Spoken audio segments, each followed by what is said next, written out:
দক্ষিণ 24 পরগনার কাকদ্বীপে মৃত মৎস্যজীবীদের পরিবারের সঙ্গে দেখা করলেন রাজ্যের বিরোধী দলনেতা শুভেন্দু অধিকারী। বঙ্গোপসাগরে মাছ ধরতে গিয়ে সম্প্রতি গভীর সমুদ্রে তলিয়ে যায় মৎস্যজীবীদের একটি ট্রলার।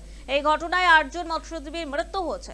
বৃহস্পতিবার মৃত কানাই মাঝির বাড়িতে দেখা করতে যান শুভেন্দু অধিকারী। এদিন মৃত মৎস্যজীবীর পরিবারের হাতে 1 লক্ষ টাকার চেক এবং রিলিফ তুলে দেন। ক্ষতিগ্রস্ত পরিবারের পাশে থাকারও আশ্বাস দেন তিনি। বিরোধী দলনেতা যাওয়ার খবর পেয়ে বেশ কয়েকজন এলাকাবাসী তার পথ আটকে বিক্ষোভ দেখায়। এই ঘটনায় এলাকায় উত্তেজনা চরমে ওঠে। শেষ পর্যন্ত পুলিশের তৎপরতায় এলাকা ছাড়েন শুভেন্দু অধিকারী। এর পাশে দাঁড়ানো আমার কর্তব্য।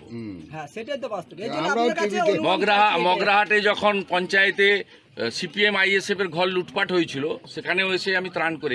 একজন ছেলে জানতে চেয়েছিল তৃণমূলের পঞ্চায়েতের হাজবেন্ড, আমি চিনি, ওর বউ এখানকার পঞ্চায়েত, ছাপ্পা মারা পঞ্চায়েত। আমি বলে দিয়েছি ভালো করে যে গ্রামে আগে নলকূপ বসায়, জল নেই।